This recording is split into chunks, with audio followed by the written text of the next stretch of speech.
Hey everybody, it's Naomi Wolf and I'm live from Reykjavik, Iceland. I've never been to Iceland before. It's definitely been on my bucket list. And I'm really excited to be here. And I was told by our advisors or friends at Substack in an informal meeting about how to do video for Substack, because I'm excited to be doing a new show shortly on Substack Live. But in the discussion, the creative discussion about that, they said, don't be formal, let people in, let people behind the scenes. And so obviously within reason, I'm not going to broadcast in my pajamas, but along those lines, in the interest of letting you in behind the scenes, I'm broadcasting. You can see more of where I am. It's a 1930s, or I think even 1930 hotel. I'm not going to give you the name for security reasons, in Reykjavik. In high ceilings, I don't know if you can see that, really cool high windows. And outside, it's the sort of heart of Reykjavik. The Parliament is nearby, the harbor's nearby. There are, beautiful ice-covered mountains across the harbor. Incredible. I'm sure you've seen postcards of these if you haven't actually been to Reykjavik, but 19th century, early 20th century houses of kind of brick red and bright orange, golden, deep green, fantastical colors, and just a completely unique, unforgettable city and country. Also along the lines of being more informal and letting you behind the scenes, it's been a stressful travel day yesterday, and it's almost 5 o'clock. So I'm going to have a drink with you in my hotel room. This is a new vibe for Outspoken. This is not a sponsor, just what's in the honor bar. Small batch vodka, handcrafted in Iceland. There's all kinds of wonderful vodkas that have been, it's a very crafty country. They're very, very into their kind of national products that are, unique to them, as they should be. So there's that vodka I'm going to have with you. So whether you drink or don't drink, pour an apple juice if you don't, pour a cup of tea if you don't. I don't want to be a bad influence on you. But if you would like to have a little glass of wine with me, go ahead, join me, cocktail hour. And we're going to hear a reading on video of my essay, A New Map of the World.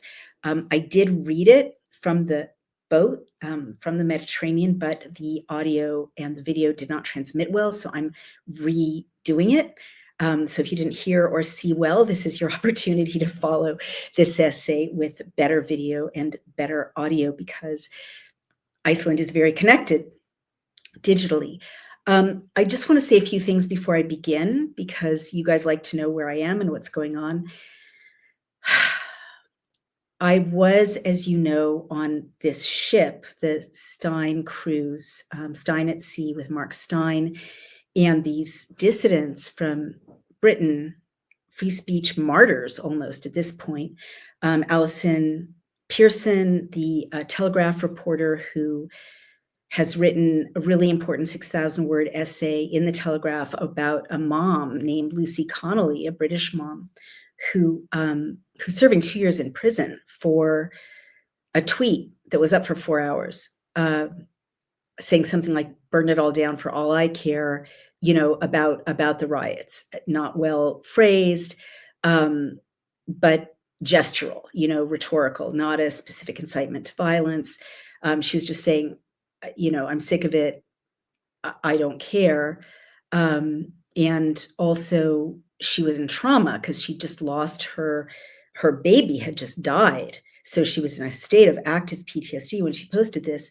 But whatever her mental state, whatever her intentions, she again deleted it 4 hours later.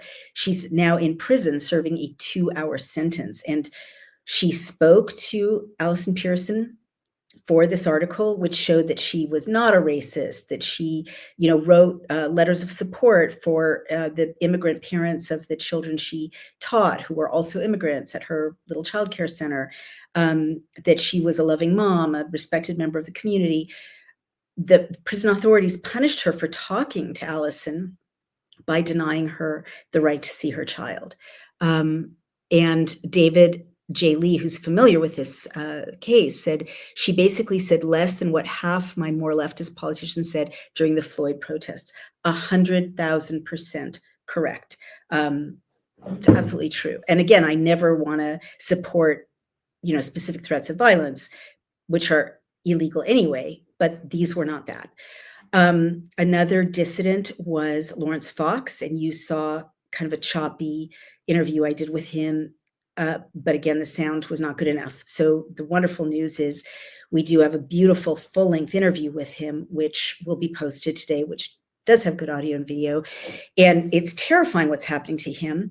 He was a beloved actor, Laza Fox on Twitter, on X, beloved member of a multi-generational historic British acting family, going back a century or more. And he played the second in command in the also beloved spinoff of Inspector Morse called Lewis. You know him, and he was just he had this charmed life as a star, movie and TV star in Britain. And then he started talking about, restrictions on liberty. And I think as a result, or I honestly think as a test case or an example to everyone, I think all these people are being made examples of, right, in Britain, as this crackdown on free speech, these 30 arrests a day for tweets unfold.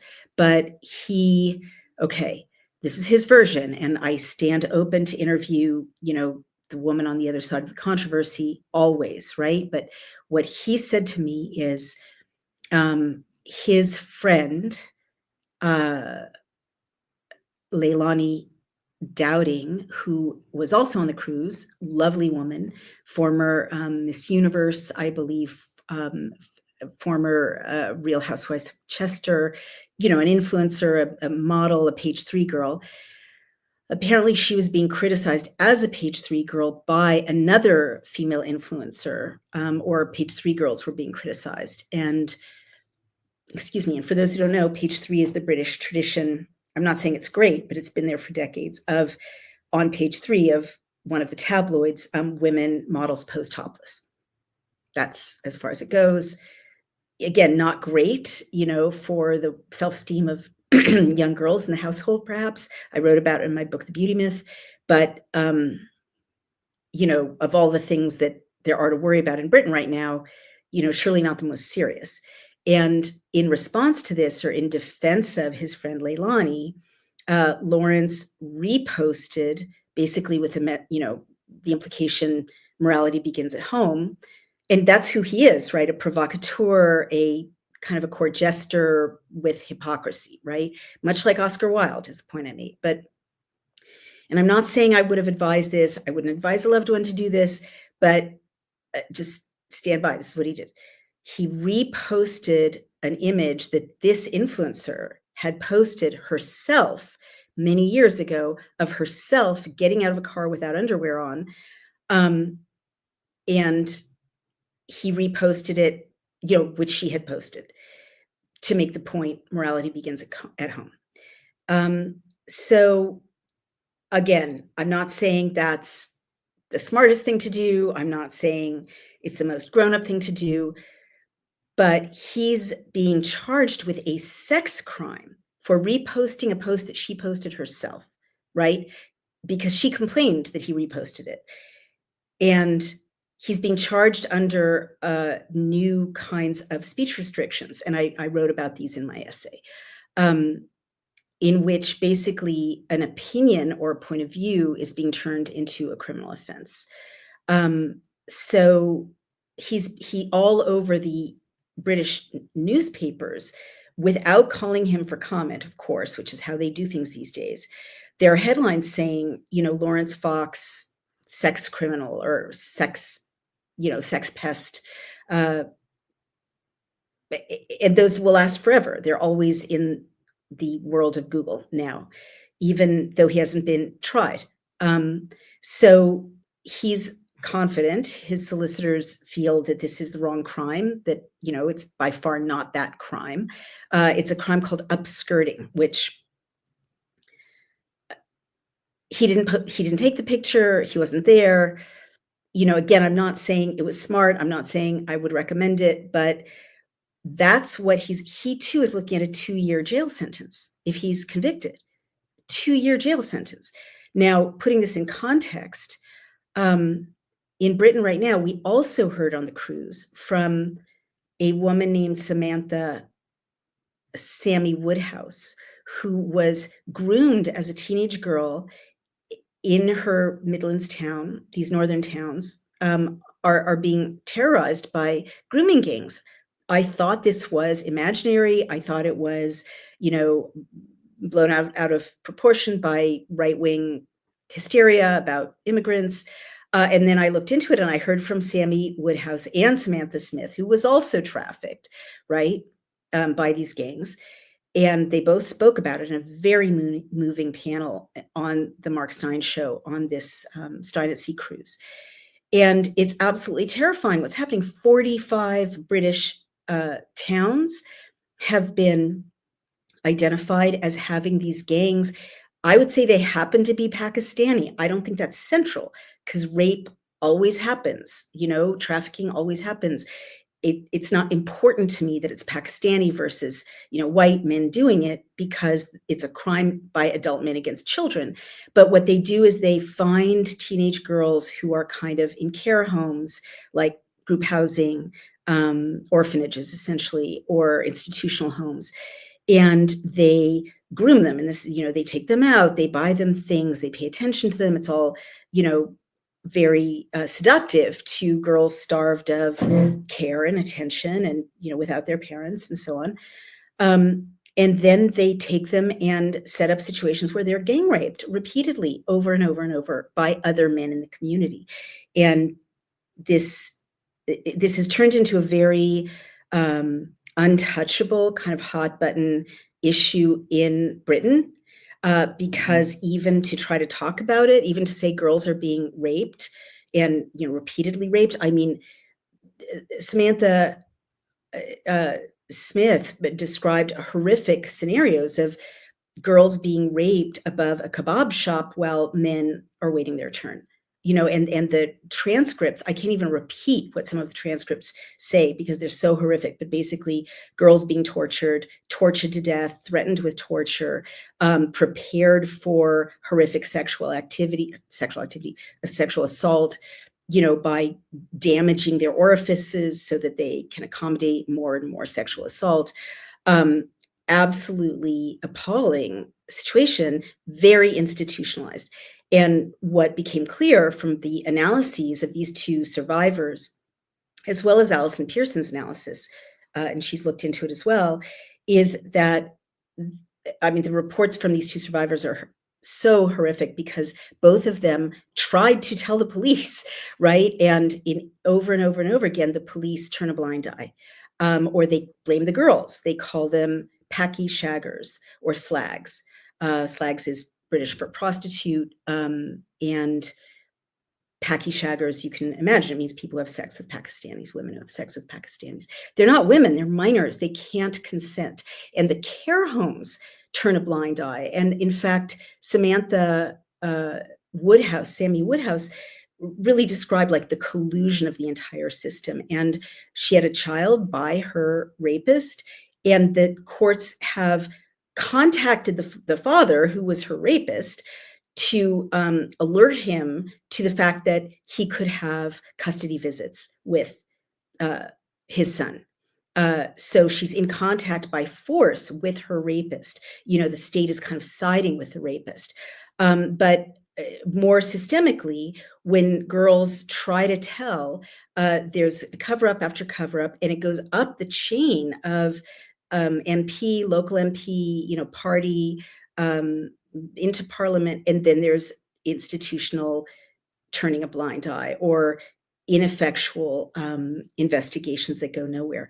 So the analysis that I heard on the boat, and it makes sense to me, is that I was like, why would any political party do something that is going to so offend voters, right? Like there's no constituency for child rapists. It's just burning political capital to side with child rapists. And the answer was it's girls for votes, that by now Labor specifically so needs the votes of the Pakistani communities, which are highly organized, running for office, taking over councils in the Midlands, especially in northern towns in England, that they don't want to offend and alienate the Pakistani communities by investigating these appalling systemic crimes against what happened to be, again, white girls. And, Alison Samuel rightly made the point that it's not just white girls. Pakistani girls are also having their rights denied because they're shipped off as teenagers often to Pakistan. And these are not like urban, sophisticated, educated Pakistani people doing this. Apparently, it's people from very rural, sort of tribal areas where these practices are common and not frowned upon in the way that they are elsewhere, right? So I'm not kind of painting all Pakistanis with the same brush. This is not a racist thing to talk about. I feel frustrated that we even have to say that over and over, but we do in these times. But bottom line is, these girls are shipped off, taken out of high school and shipped off to Pakistan, where they are married off to adult men, uncles, other men in the community, while they're still minors, in a way that is completely illegal in Britain, where the age of consent is not that.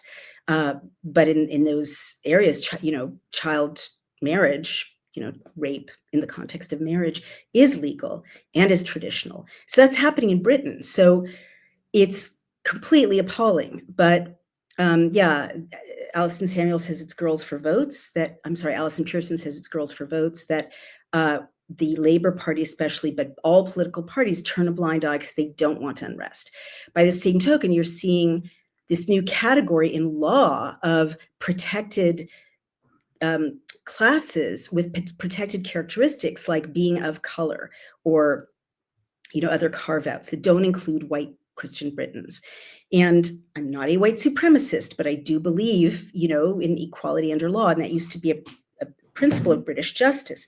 But this new kind of torturing of the legal system is creating a two-tier justice society in Britain, in which, by definition, if you're have a protected, if you're in a protected category, you can accuse someone of a crime and they get convicted, whereas you can commit horrific crimes. And if you happen to be, in a group that is useful politically, nothing will happen to you. So rapists are not being convicted; they're being slapped on the wrist. Another horrible case is a guy a Rwandan, I believe, who massacred a class full of 11-year-old girls who were learning dance steps, massacred them with a machete. I believe he killed 3 of them. And the media are, siding with him, essentially, or downplaying it. Everyone, the police and political leaders, don't want unrest. And so they avoid unrest not by addressing horrific cultural tensions and crimes head on, but by basically arresting people who are white and British, and I'm not a racist, who say things like, this is not okay. I mean, people are literally being sent to prison. Someone was just on video in my feed in Britain being scolded by the police for saying speak English in a private conversation. They should speak English. Moving on, Allison Pearson, who broke this story, she had the police show up at her door and say that someone had complained about her, they were complaining about a tweet that she posted in which she said people sympathizing with Hamas were Jew haters. Well, I'm Jewish. Maybe that's strong language. Maybe I wouldn't choose that language, but in our country, that's First Amendment protected speech. But I think they're trying to make an example out of Allison Pearson and showing up at her door for a seemingly unrelated tweet, but kind of letting her know you're on the map now. I could go on, about Mark Stein. He hosted my presentation of the Pfizer documents, findings on his show on GB News, the Mark Stein Show, and subsequently was Ofcom, the British media watchdog, put pressure on GB News to get rid of his show, and they did. And he challenged Ofcom, and I went to London last April to support him in the Royal Court of Justice. And what happened was the judge issued a tortuous reading, which I've posted on Outspoken, in which she basically said, what Dr. Wolf is saying may be true, and it may be of public importance, but it's upsetting people. So, Ofcom is right to hound Mark Stein out of his show. That's the standard. So that, I think Mark Stein was made an example to all the media. This is what happens to you if you challenge the state narrative. It's very terrifying. I think I've highlighted the main kind of martyrs for free speech that were on that boat. And that's what led me to write this essay, A New Map of the World, after my first night on the ship. And now I'm here in Iceland, and I'm almost done. I'm about to read the essay. But Iceland is a brave and beautiful country and culture, founded by Vikings, people who fled a tyrannical Danish king, people whom geography is kind of blessed because they're far enough away from everyone, pardon me, to have self-determination. They have an intact culture, a deep, rich culture for 1,000 years, myths and fables and the literature in Icelandic. They were the first parliamentary democracy, which I hadn't known. And now, like Canada and Britain, the globalist script is totally targeting Iceland, which otherwise would be kind of really free of the globalist script. I mean, and I'm hearing an Icelandic value is taking pride in peace, not being at war. Well, the globalists are dragging Iceland into globalization, when their instincts are independence and peace and sovereignty. They had a horrific lockdown in which, they were told you can't have more than 10 people assemble in one place. Neighbors were squealing on neighbors and saying, 12 people are in the apartment, they're going to kill everybody. You had public health officials showing up at people's doors to inject them. Or to ask if they were injected or not.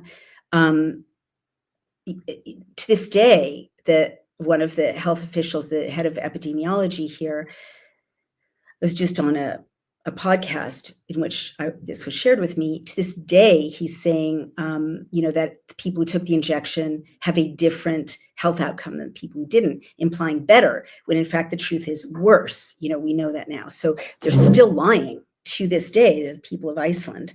I'm in a difficult and interesting position because I gather that on Icelandic social media right now, because I'm speaking tomorrow night about the Pfizer papers, reports or posts are circulating about an error one of our volunteers made in 2023 with the Pfizer papers when she did miscount the miscarriages, and she issued a report saying there were 44% miscarriage rate. Well, this error made it all over the world on Reuters, which, by the way, the head of Reuters, one of the board members, was also a board member for Pfizer, not disclosed in the piece, and The Guardian. And of course, we immediately recounted, we reanalyzed, we immediately corrected it. The true number was over 80%. And I contacted Reuters, I contacted The Guardian, I contacted, everyone who'd done a story and said, you've got a mistake now. The true number is over 80%. None of them corrected it. So as Brian said, in a way, it's good. That's the worst they can come up with to throw at me. But I think it's interesting, we're kind of over the target, because even here in Iceland, they're trying to discredit me with a 2023 story that itself isn't fully accurate. And so that means, I think the people of Iceland are ready to hear the truth. The other thing they're interestingly saying is they're trying to discredit me by saying she collaborated with Steve Bannon. Now, of course, I'm very proud to have collaborated with Steve Bannon on the Pfizer papers. That doesn't mean we share political views. And we share a lot of political views, but not all, because no one shares all political views with anyone unless they're a robot.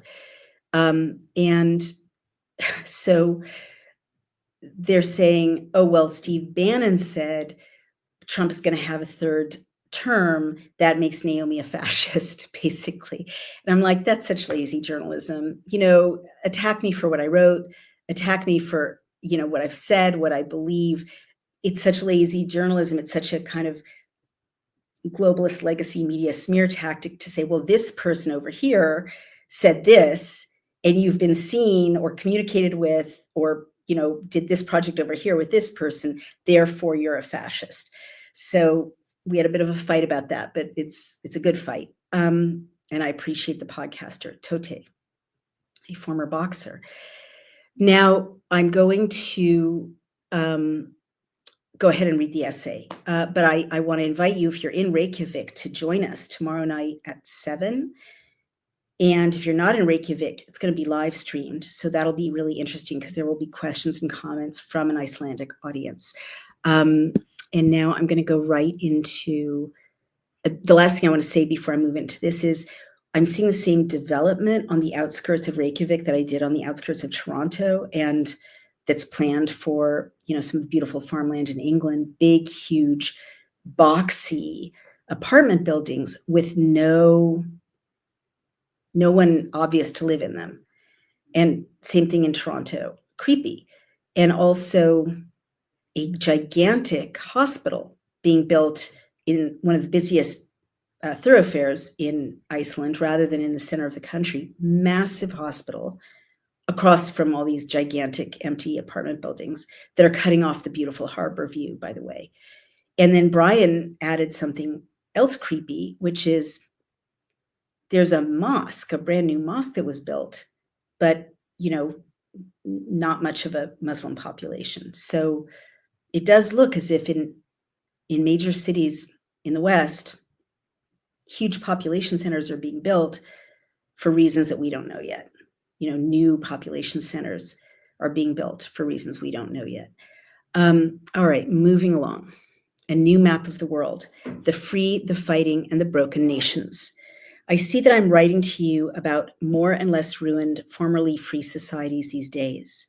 I'm seeing a new map of the world that bears little relation to the tendentious, propagandistic Freedom House's famous ranking of free and closed societies. The map of the world, as written in Liberty, is wholly shifting. I'm seeing this via travel. Traveling abroad is new again for me. I had not left the US for all of the 5 years since lockdown for security reasons. When I first began to be a lockdown dissident and then a mandates and mRNA injection dissident, my husband, security expert Brian O'Shea, felt that I would be safer staying within the US. He used to work with a security firm that, among other jobs, negotiated the release of hostages.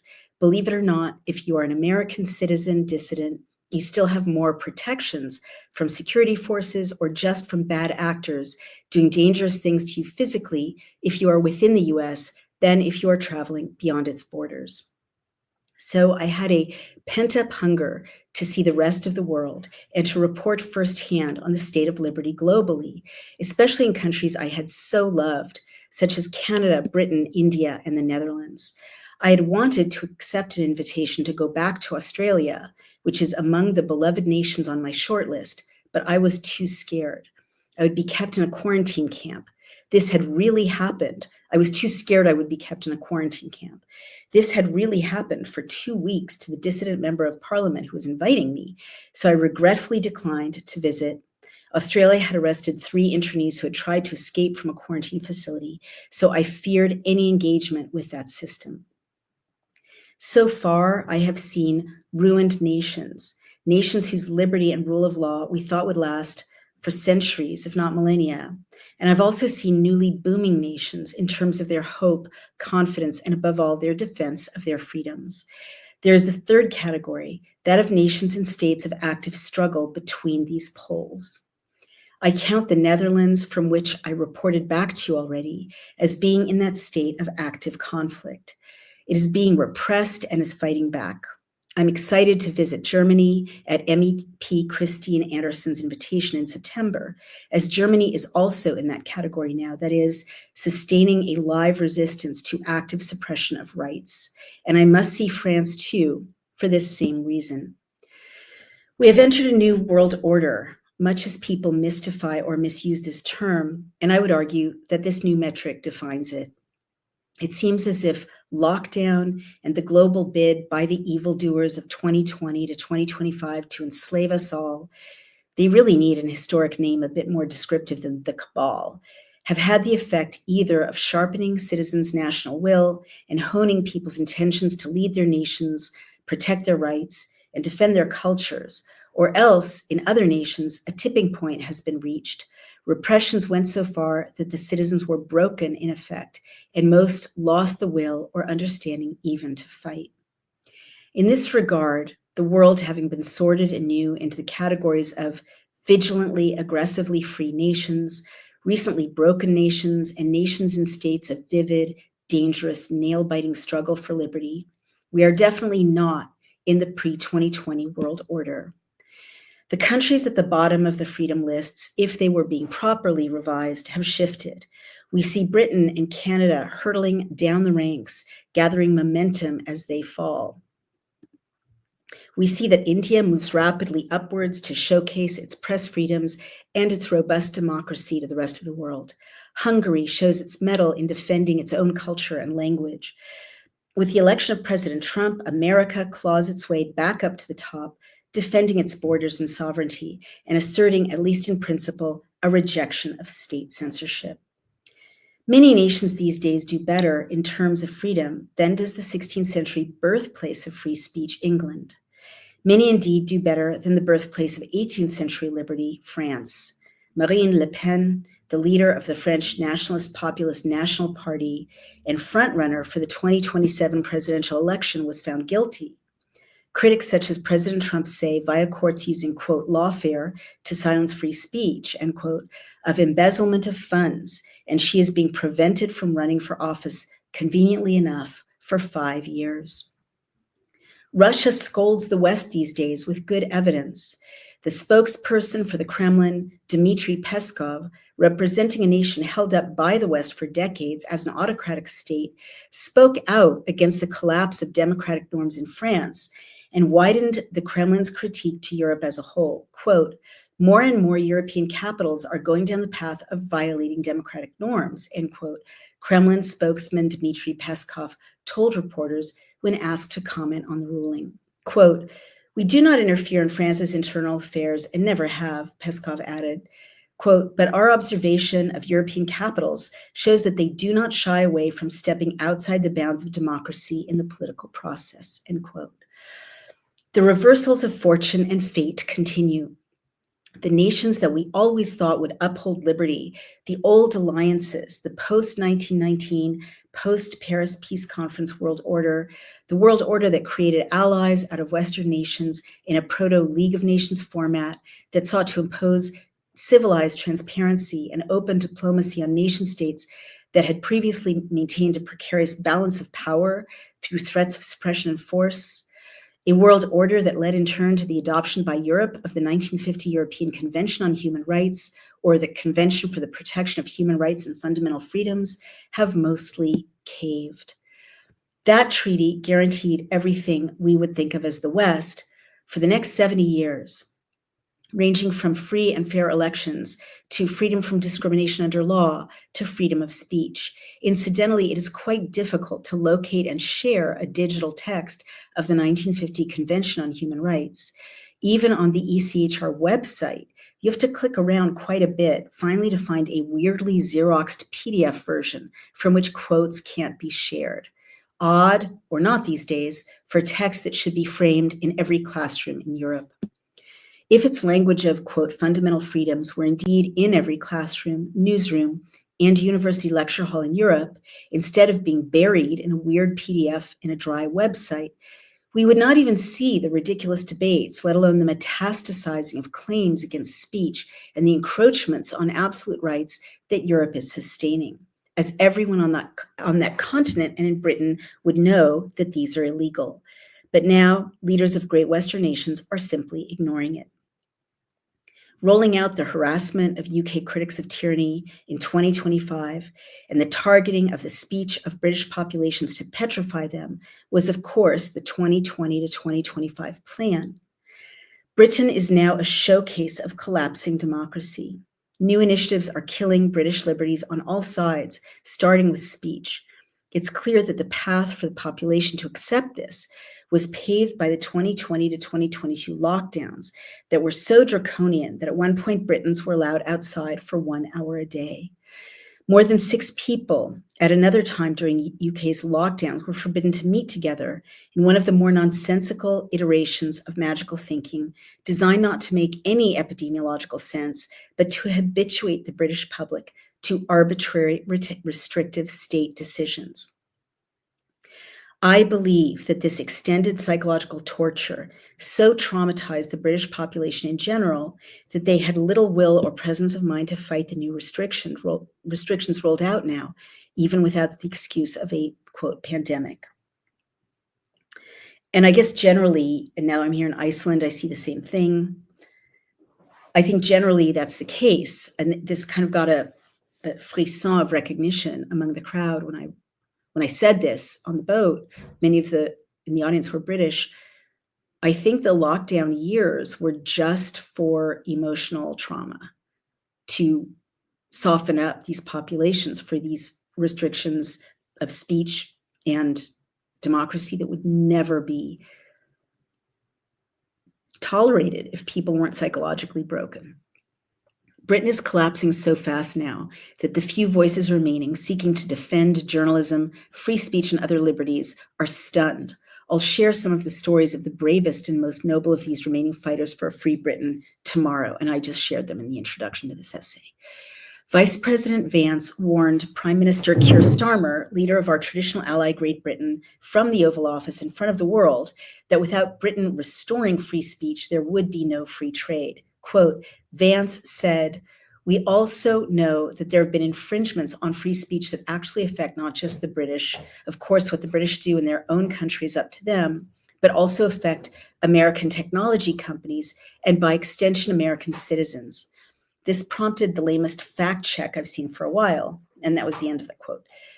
This prompted the lamest fact check I've seen for a while. The headline, quote, fact check, yes, the UK does have free speech, end quote, on the site euronews.com. You can come in, sweetheart. I'm being told to be more lifelike and realistic. So this is Brian in the background of my podcast live. Darling, you should see, don't just hover. I think this is a dry town.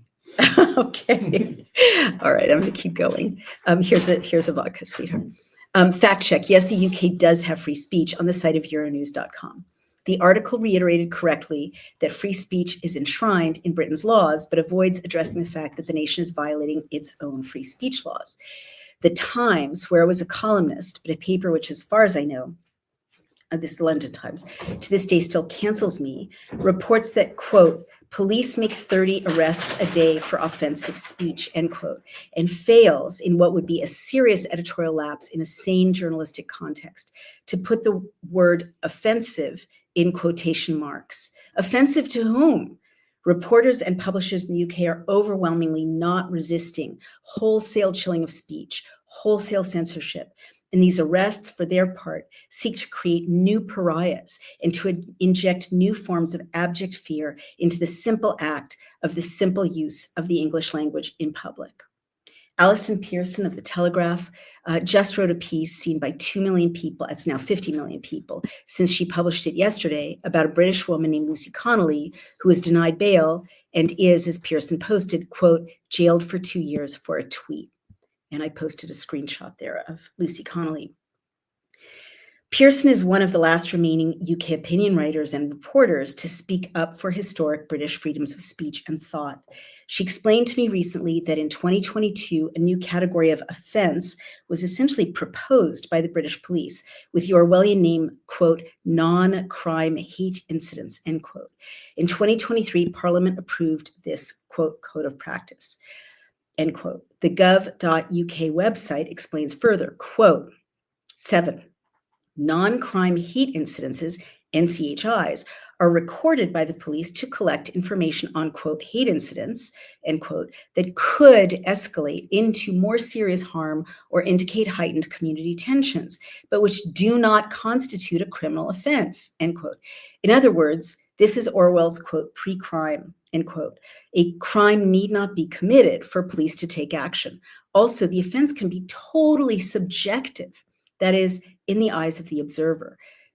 Quote, 11, a non-crime hate incident, NCHI, means an incident or alleged incident in which involves or is alleged to involve an act by a person, the subject, which is perceived by a person other than the subject to be motivated wholly or partly by hostility or prejudice toward persons with a particular characteristic, end quote. So this is that crazy language that can include anything. This is me again. Also, you don't have to cause measurable damages or harm to the person who complains in order to have committed this non-crime offense. You need only to be the cause of an unquote incident that, quote, disturbs someone's, quote, quality of life, end quote, which could mean something that hurts his or her feelings or even results in something as mild as, quote, causing them concern, end quote, right? Anything you say that could cause someone with particular characteristics concern can result in the police at your door. 14, quote, and quote, incident, end quote, is defined in the National Standard for Incident Recording, NSIR, as, quote, a single distinct event or occurrence which disturbs an individual, group, or community's quality of life or causes them concern, period, end quote. I kid you not. The NSIR covers all crime and non-crime incidents, says the government.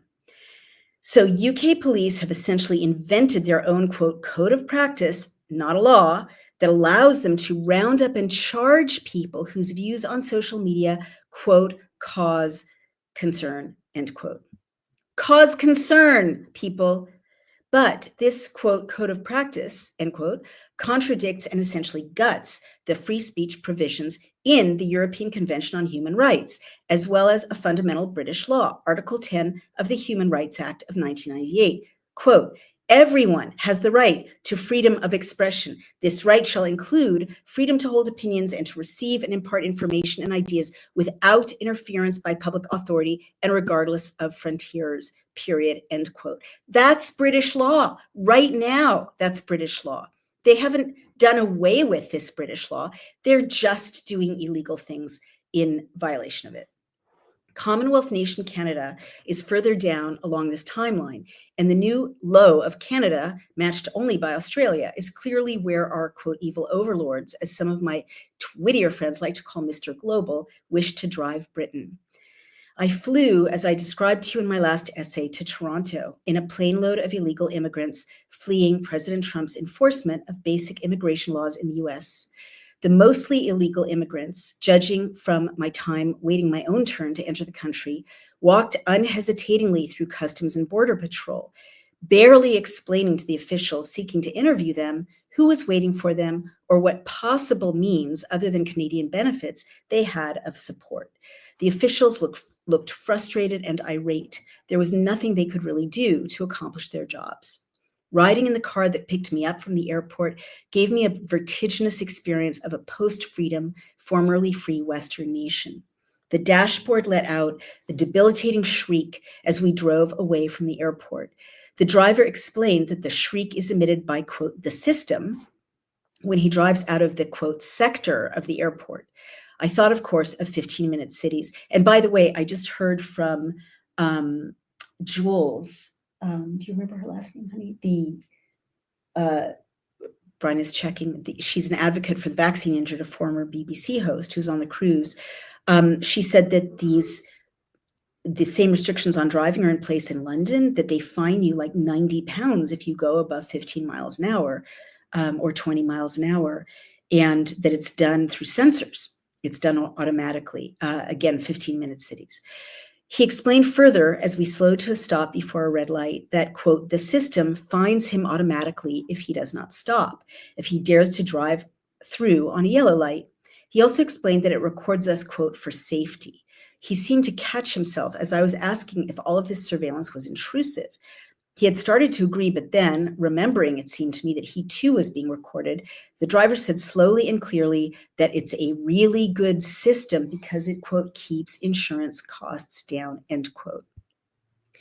I thought of the fact that the major media in Canada is state-funded, and I could imagine the introduction of this kind of continual surveillance as being rolled out with the justification that it is designed to, quote, keep insurance costs down, end quote. I could not tell if this was a private company bugging his car to keep their drivers in line or a government insurance obligation. Either way, in March of 2025, the Canadian government added 10 additional Internet of Things forms of tracking or surveillance to citizens' automobiles, including smartphone-based biometrics in a pilot program, quote, to deter theft, end quote. These are a set of technologies which will also track citizens' vehicles. The new forms of the trackers include, quote, smartphone-based security using biometrics and proximity detection, locking devices using AI monitoring, a system to replace a vehicle's starter relay, fingerprint authentication, AI-powered steering wheel locks, sensors with gesture recognition, a smart key fob protector, and miniaturized devices that could disable vehicle components should theft be detected, end quote. You understand what this means. If these new modalities come to market, let alone are mandated by the Canadian government, it means the state, which in February of 2022 debanked the, quote, freedom truckers who protested against vaccine mandates, can simply switch off your car. They can, for instance, make your fingerprints unrecognizable by the system and thus make it impossible for you to open, let alone start, your own vehicle.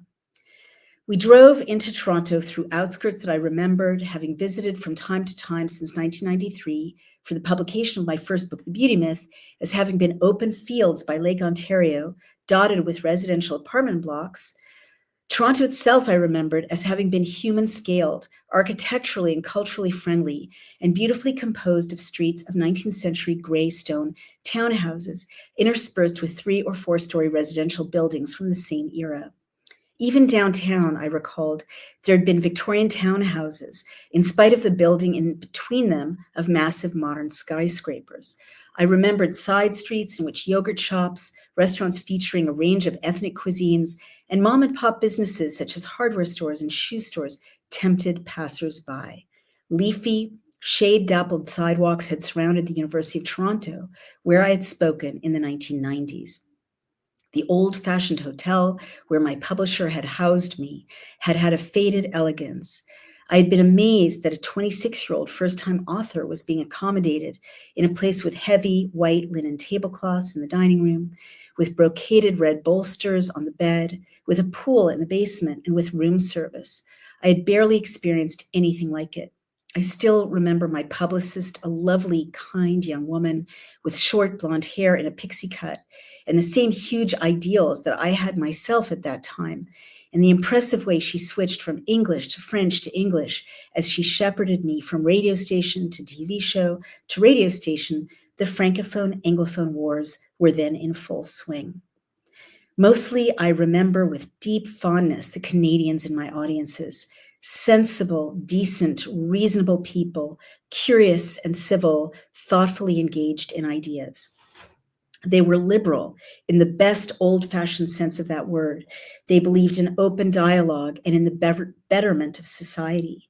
They were accommodating immigrants in large numbers in what was still a mostly born-in-Canada society, and it was with a sense of generosity and a belief that anyone who came to these shores could become part of that well-defined, proud, and entrenched Canadian culture with its distinctive, admirable values. They had no idea that immigration would devour that lovely culture. I used to joke from the stage in those days that Canada was a sane version of America. I felt that Canada had many of our same values of democracy and liberty and free speech, but without the frenzy and distraction and division and extremism that could mar civil relations in the US. The open, grassy outskirts of the city that I recalled were gone now. In their place loomed massive, modern residential developments, towering dozens of stories high. One after the other, they filled the space from the airport to the edge of downtown in immense volumes, suggesting little effort to plan an aesthetic or even a human-scaled cityscape. The lights were off in many of the apartments. My driver explained that foreign investors built those structures in order to launder money, essentially, but that many of the apartments were empty as it was more profitable for the investors to keep them so, some tax loophole, than to fill them with tenants. This was just one man's explanation, but I did get an eerie sense of a lack of life in those buildings. And I was just explaining to the audience that here in Reykjavik, come on and join us if you like. You're working. Okay, honey, that's fine. That here in Reykjavik, we're seeing the same gigantic, just massive new developments of apartments. Well, what's interesting is the Brian structures O'Shea, seem to ladies and fan gentlemen. out from Sure. around the Chinese embassy, which is brand new. Do you want to come in a little more, sweeter? I'm not going to stay in the. No, that's Hi, fine. everyone. Just say what you saw. No, it's just they seem to fan out from the Chinese embassy, ironically enough. Really? Could be coincidence, but and the Chinese embassy is on prime real estate with a great view of the ocean. Wow. And you also saw a mosque. Can I invite you to Yeah, there's share a about new that? mosque that went up, even though there's barely any Muslims here, and it houses within it a hostel. A hostel? Mhm. Oh my goodness. Yeah. How do you know that? Our guy told us, Wow. and it says hostel right on the It front. says hostel. Oh my God. So basically in multiple cities around the West that we visited recently, there's massive new development on prime real estate of very similar kinds of apartment buildings, right? I mean, they look exactly the same in Toronto and here in It looks like Reykjavik. every sprawl that you see. It looks like every sprawl, but it looks like the same sprawl. Like in America, Texan sprawl used to look different from sprawl outside of Bristol. No more. It's the same. It's like the same global architect. But what's weird is housing and infrastructure is being built for people who are not here yet, basically. Pretty much. Yeah. All right, so going back to the essay, thank you, sweetheart, for chiming in. We arrived at downtown Toronto. I was unable to recognize most of where I was. Immense overdevelopment had afflicted even those charming streets downtown. Almost completely vanished were the stone townhouses with their mansard roofs. Nondescript steep monstrosities now loomed. Everything now, I sighed, was Houston. And I'm just going to keep going. The next day, I was to speak at an event for medical freedom hosted by Trinity Productions about the Pfizer papers and about threats to liberty in general. And by the way, that seems to be what my career involves right now. Countries that are completely censored, their internet and their media, are literally physically shipping me in to stand on stages and tell people verbally what's in the Pfizer papers because the wall of censorship digitally and with media is so complete. I mean, it's back to 18th century communications, a human voice in a hall.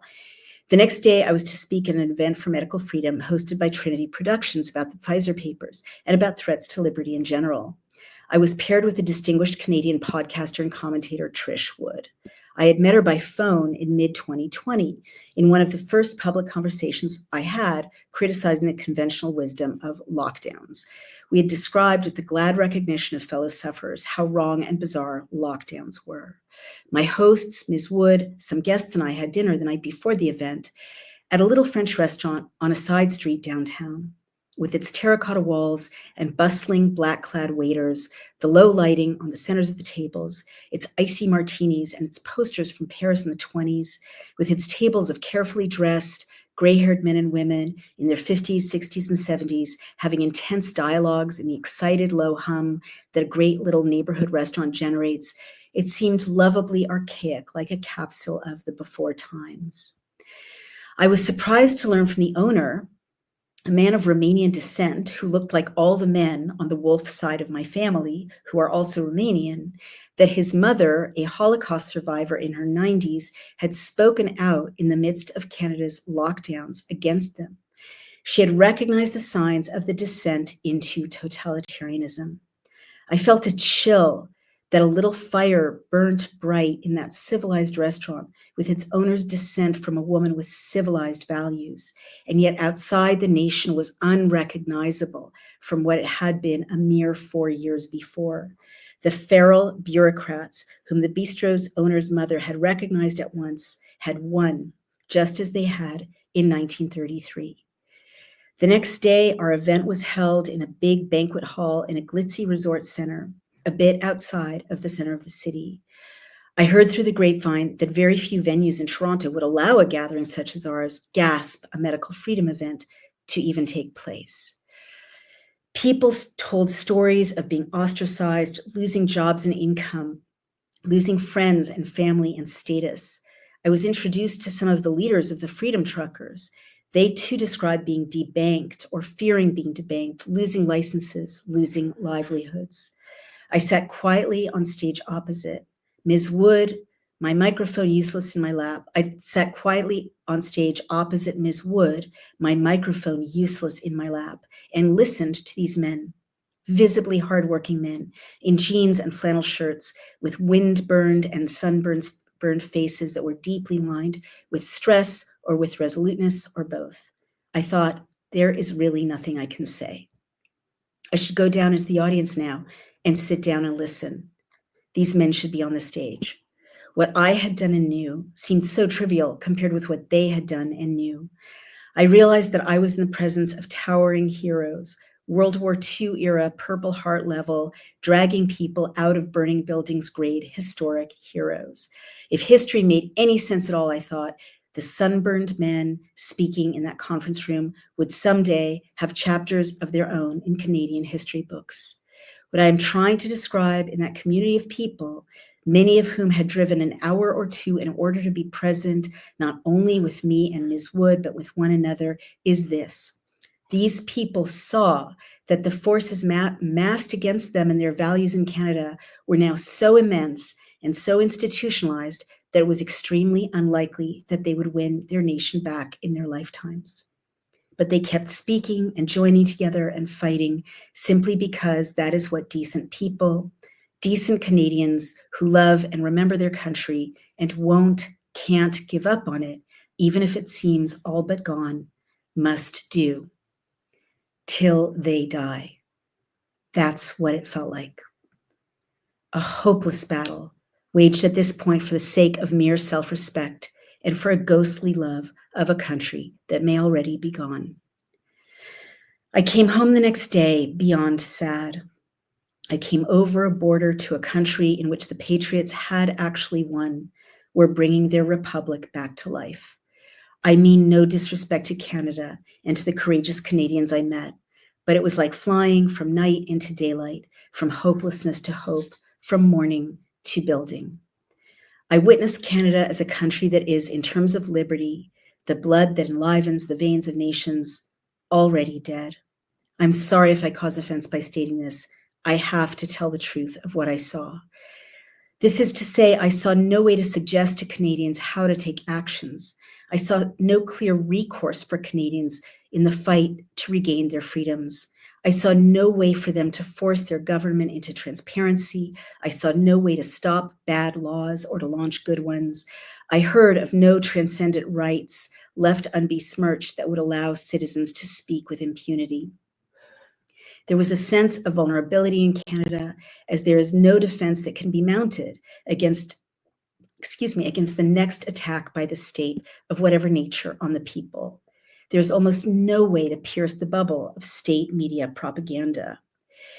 In 2024, Canada sought to introduce an online harms act, quote unquote. This was, quote, a new legislative and regulatory framework, end quote. Note the language, same as the UK's new, quote, regulatory code of practice, end quote, that would provide for, quote, now this is Canada, all right, quote, 1, changes to the criminal code to better address hate crime and hate propaganda. 2, changes to the Canadian Human Rights Act to allow individuals and groups to file complaints against people who post hate speech online, end quote. It's the same protocol as in Britain. This would allow, this is me again, for exactly what is happening in Britain. Arrests based on anonymous complaints by anyone, or possibly by no one, objecting to what they see subjectively as being, quote, hate speech online, end quote. They're both charters to turn neighbors or anonymous reports, even generated by police or by the state, into pre-crime. Reported The Atlantic, quote, the Canadian Online Harms Act states that any person who advocates for or promotes genocide is, quote, liable to imprisonment for life, end quote. Wow. It defines lesser, quote, hate crimes, end quote, as including online speech that is, quote, likely to foment detestation or vilification, end quote, on the basis of race, religion, gender, or other protected categories. Again, that language from Britain of protected categories, which don't include white Christian people, by the way. And if someone, quote, fears they may become a victim of a hate crime, they can go before a judge who may summon the preemptively accused for a sort of pre-crime trial. It's me talking. If the judge finds, quote, reasonable grounds for the fear, the defendant must enter into, quote, a recognizance, end quote. What is that? I don't even know. This is exactly the same Orwellian, quote, pre-crime that is now in the, quote, regulatory framework in the United Kingdom, as if there is a global script. I was just asked in a podcast, well, do you ever think you're wrong? You know, what do you think about being a conspiracy theorist? Look at this. It's the same language. It's the same language in two totally different countries. It's the same unfolding of the same pre-crime trap to trap anyone into informing on anyone about anything, to criminalize anything. Like, you can't make this up. The Online Harms Act passed its first reading in Canada's Parliament last year. It did not proceed from there through the legislative process, but only because Parliament was prorogued or suspended, something else that happens now and has indeed happened in Britain and Australia since 2020 that never used to happen in democracies short of a country being in a civil war. Like that deranged female stalker leaping up out of the bath, not yet dead, at the end of the movie Fatal Attraction, the online harm bill in Canada is returning. Amnesty International, in a shameful caricature of its former self, is cheering the fact that splitting the bill in two now allows the government to create a, quote, digital safety commission, end quote. You can't invent this. Amnesty International's language is replete with every cliche used to pretend that censorship is okay and that opinion is, quote, digital violence, end quote. Quote, Amnesty International Canada welcomes the federal government's plan to split Bill C-63, the Online Harms Act, into two separate pieces of legislation. Parts 1 and 4, representing the Online Harms Act, will now move to a pre-study at Parliament's Justice Committee this week. This is a step in the right direction, still the quote, for thoughtful policymaking and robust democratic debate, says Ketty Nivyabandi, Secretary General of Amnesty International Canada's English-speaking section. Quote, separating out the contentious sections will make it easier for parliamentarians to address online harms in a way that upholds human rights while protecting freedom of expression and safeguarding against unintended consequences. Italics mine, end quote. And this is still a quote. Learn more. Canada must end technology-facilitated gender-based violence. This is Amnesty International talking, and my bracket says, that is expressing a thought on social media. Bill C-63 initially included a significant controversial changes to the criminal code, this is Amnesty again, and the Canadian Human Rights Act. Critics have charged that some of the proposed changes, if adopted, could disproportionately affect free speech without effectively reducing online hate, italics mine. By legislating these elements separately, Parliament can also focus on the critical task of establishing a digital safety commission that is transparent, accountable, and effective in mitigating online harms, especially those affecting youth, women, be seated, to SLGBTQQIA+ people. And in brackets, I said, what are these? end brackets, Black, Indigenous, and racialized people, and my bracket says, what are racialized people, end brackets, people with disabilities and other equity-deserving groups. And my bracket says, do only some groups deserve equity? What is equity? You see what this does, just like the protected categories in Britain, is it just literally privileges everyone but able-bodied white people. I mean, it literally does privilege everyone but able-bodied white people in a kind of weirdly apartheidish way, right? They're enshrining unequal treatment under law, which is literally what apartheid in South Africa was. Amnesty International Canada, which supports this, emphasizes the need for broad and inclusive public consultation to ensure the resulting legislation reflects the diverse perspectives of all Canadians. It's still Amnesty talking. And my bracket says, as opposed to defending innate rights to freedoms of speech and expression of all Canadians, end brackets. Quote, we look forward to engaging with the government and other stakeholders as this process moves forward, Nifia Bondi said, quote, it's essential that Canada gets this right for the safety of those harmed online, my brackets, short of threats of violence and libel, these are just words and opinions, not harms, and brackets, and for the protection of everyone whose rights are affected, end quote. It's hard for me to read a press release such as this from a formerly storied rights organization such as Amnesty International, as it shills for tyranny, though it is tyranny dressed up with blue hair and Birkenstocks and coloring itself racialized, whatever that is. Canadians, please write in the comments what is racialized. I have no idea.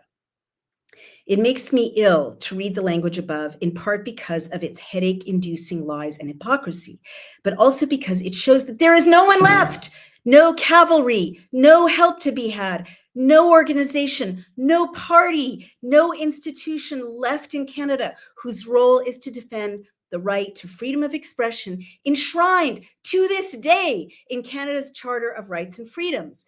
The Charter of Rights and Freedoms guarantees this. You get what I'm saying? Britain still has essentially a Bill of Rights, right? That this online harms activity violates. Canada still has a Bill of Rights. The Charter of Rights and Freedoms guarantees this. 2, quote, everyone has the following fundamental freedoms. A, freedom of conscience and religion. B, freedom of thought, belief, opinion, and expression, including freedoms of the press and other media of communication. C, freedom of peaceful assembly. Hello, truckers. And D, freedom of association. Hello, truckers, end quote. That's still the law of Canada. That's the supreme law of Canada. So everything that's happening here is unlawful in Canada. Amnesty International, along with members of the Canadian Parliament, along with much of the Canadian press, are done with all of that. Legislating tyranny, even if a tyrannical bill has not yet passed, as in Canada, or passing draconian new codes of practice, as in the United Kingdom, are not neutral acts. They affect everyone. The shadows of that British code of practice or of this Canadian bill silence and scare people. In England, the code of practice is already sending people to prison. This is how they do it. This is how they murder great nations. Recognize the signs of the times. I feel that England can still fight back. But to be terribly, bitterly honest, I feel short of a miracle that Canada is broken. It is ground to dust as a free power, lost. Canada and Australia were the globalists' test cases for killing democracies. Canada is so nearly extinguished now, and that in so short a time, that history will make note of it as an object lesson. May I be proven wrong. I'll pray for Canada and for my brave Canadian friends, lone and shaken and isolated as they are, diligent and decent and committed, told they are crazy, fighting great odds. You pray too, if you would, for damaged Canada, hooked up as she is on life support, and also please pray for the nations that are still in the midst of the fight. That is my essay. Thank you for joining me. Let's see what people have to say. A few comments in the chat. Thank you. Rosario Santana says, brilliant, eloquent, and you are tender heart as always. Thank you. And she says, always love your explanation and thanks for all you keep informed. Benyamino Barizi says, I miss Naomi Klein. Well, You can go find her. She's online. Anyone can choose their Naomis. And Truth Warrior points out rightly, not two completely different countries. Canada is a colony of Great Britain. The King's representative, Governor General, just approved $40 billion expenditure without parliamentary approval. They've given up on parliamentary processes. That's really important, and that's a good point. Carmine says it's the left. They did it in the United States, and it's going rampant in Europe.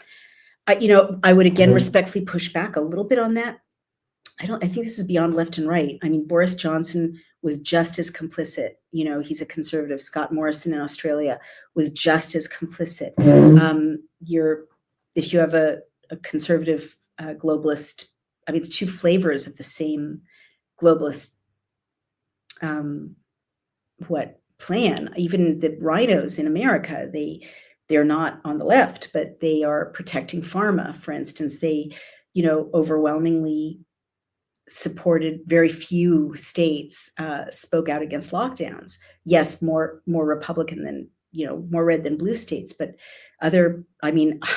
we were locked down in Massachusetts. It had a Republican governor at the time. So I think this is beyond left and right, respectfully. All right, guys, it's been over an hour. You've been very generous with your time. I'm going to sign off. Again, if you're in Reykjavik, come join us tomorrow night. If you're just wanting to follow along, it's going to be live streamed. We'll post the link on Daily Clout and on Outspoken. I have a favor to ask for housekeeping. Some of you on my Substack are founding members, and I'm super grateful for your support. I need you to email me your addresses, naomi@dailyclout.io, so that I can send you the 2 books I promised you to be founding members. And I'm also going to say, guys, I really need your support, both to become subscribers on Outspoken, on Substack, and to subscribe or donate on Daily Clout. It costs a lot. A lot of money to not just produce these videos and essays, but to edit them, to distribute them, to promote them on social media. We're working very, very hard. We're not Facebook. We're not X.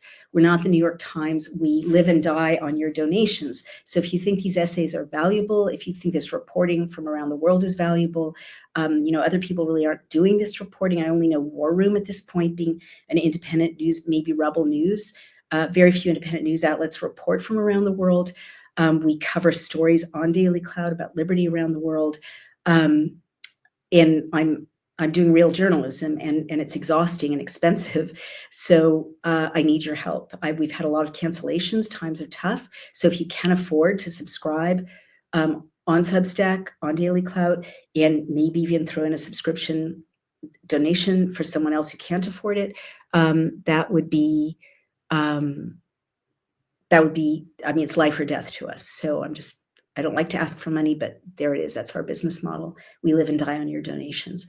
All right, guys, I love you to bits. Go to dailyclout.io, support and donate. Go over to substack.com, Outspoken, subscribe, donate. And remember, if you're a founding member on Substack, email me your address so I can get you your book. And if you want 2 signed books of mine that I will mail you, go ahead and become a founding member over on Substack. All right, my friends, I love you to death. Let's fight this fight. I'll keep you posted.